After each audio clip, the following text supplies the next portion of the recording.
Omar Nashashibi in Washington, D.C. with the Franklin Partnership, bringing you 2 Minutes with One Voice, our weekly video update from the National Tooling Machining Association and Precision Metal Forming Association. This is a big week here in Washington, D.C., particularly on the Senate side of the U.S. Capitol, with the House out of town for their virtual committee work week as scheduled. Senate Republicans are letting their West Virginia colleague Shelley Moore Capito continue to negotiate on their behalf in the infrastructure talks with the White House. Most of us, though, remain skeptical that they can bridge that wide divide that remains over both price and content. President Biden has lowered his offer and is now asking for $1 trillion in new spending on infrastructure, which still remains far apart from the latest $250 billion offer from Senate Republicans. The House this week will move through the Transportation Committee a $547 billion surface infrastructure measure known as the Highway Bill, and another bill authorizing $50 billion in wastewater infrastructure.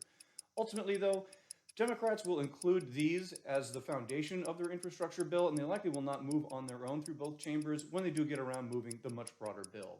But the real action is in the U.S. Senate this week, where they are trying to finally move a more than 2,000-page bill known as the U.S. Innovation and Competition Act of 2021, or USICA.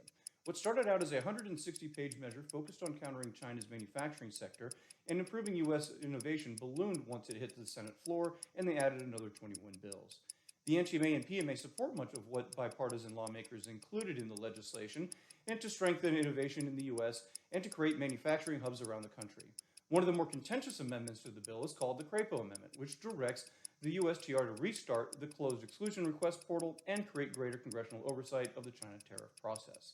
The bill will strengthen U.S. manufacturing competitiveness against China while improving training opportunities, but it still has to clear the U.S. Senate first and then on to the House side. We will keep you posted, but this week is make or break for U.S. Senate Majority Leader Chuck Schumer, who has made the China bill, supply chain bill, one of his top priorities to move through that upper chamber. This has been your 2 Minutes with One Voice, an update from Washington, D.C. on behalf of the NTMA and PMA.